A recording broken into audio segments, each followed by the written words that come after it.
நேற்று தலைவர் பிரபாகரன் அவர்களோட அண்ணா மகனை சீமான் எவ்வளோ கேவலமாக பேசினார் அப்படின்றது நீங்கள் எல்லாரும் பார்த்துருப்பீங்க.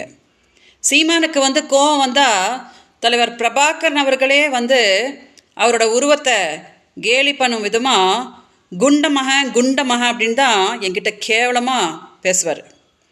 அந்த மாதிரி சீமான் என்கிட்ட ஃபோனில் பேசியிருக்கிற பல ஆடியோஸை நான் 2011 அஇஅதிமுகவோட காலகட்டத்தில் சீமான் மேலே போய் கம்ப்ளைண்ட் கொடுத்தேன் இல்லையா, அப்போது தலைவர் பிரபாகரனை எவ்வளோ கொச்சையாக பேசியிருக்கார் பாருங்க அப்படின்னு அந்த ஆடியோ கூட நான் காவல்துறைக்கிட்ட காட்டினேன். அவங்களுக்கே ஆச்சரியமாகி போச்சு. ஆனால் அதுக்கப்புறம் அந்த வழக்கை சீமான் நடத்த விடல இல்லையா, எனக்கும் நிறைய அச்சுறுத்தல் கொடுத்து நான் அந்த கேஸை வாபஸ் வாங்க வேண்டியதாக போச்சு. அதனால் அந்த ஃபோனையும் அப்படியே காவல்துறைக்கிட்டே மாட்டிக்கிச்சு.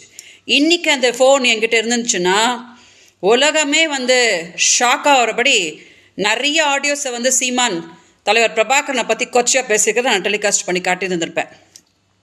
இன்றைக்கி நான் பேசியிருக்கிற இந்த விஷயத்தை போய் சீமான்ட்ட கேளுங்க, ஆதாரத்தை காட்ட சொல்லுங்க அப்படின்னு கேன்ட்டு போவார். சீமான்ட்ட நான் சொல்கிறேன், நேற்று மீடியா முன்னாடி சொன்னார் இல்லையா, என் மகனுக்கு தலைவர் பிரபாகரன் தான் பெரியப்பா அப்படின்னுட்டு. அந்த குழந்தை மேலே சத்தியம் பண்ணி சொல்லுங்கள் சீமான், தலைவர் பிரபாகரனை நீங்கள் பாடி ஷேமிங் பண்ணுற விதமாக குண்டமக அப்படின்னு நீங்கள் சொன்னதே கிடையாது அப்படின்னு சத்தியம் பண்ணி சொல்லுங்கள். நான் கும்புற சிவபெருமான் மேலே சத்தியம் பண்ணி நான் சொல்லுவேன். ஏன்னா இதே காது சீமான் தலைவர் பிரபாகரனை கொச்சையாக பேசியிருக்கிறது கேட்டிருக்குது. இன்றைக்கி நான் தமிழ்நாடு மக்கள்கிட்ட ஒரே ஒரு விண்ணப்பத்தை தான் வைப்பேன். சீமானுக்கு மக்களுக்கு எதுவும் நல்லது பண்ணணுன்ற எந்த ஒரு எண்ணமும் கிடையாது.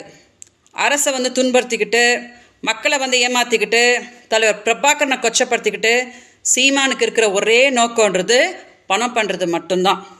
எல்லாரையும் கொச்சப்படுத்திட்டு இன்றைக்கி தமிழ் பொண்ணு அவரோட சுயநலத்துக்கு நீ என்னோட தமிழ் மக்கள் கூடயே வாழ விடாமல் கர்நாடகாவில் எப்படி நான் துன்பப்படுத்திட்டு இருக்கேன்றது நீங்கள் எல்லாம் பார்த்துட்டு தான் இருக்கீங்க.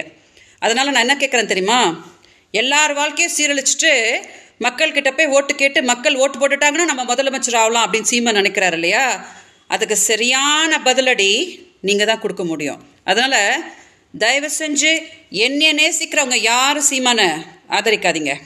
மீடியா தயவு செஞ்சு இந்த வீடியோவை மக்கள் பார்க்கும்படி டெலிகாஸ்ட் பண்ணுங்கள். வணக்கம்.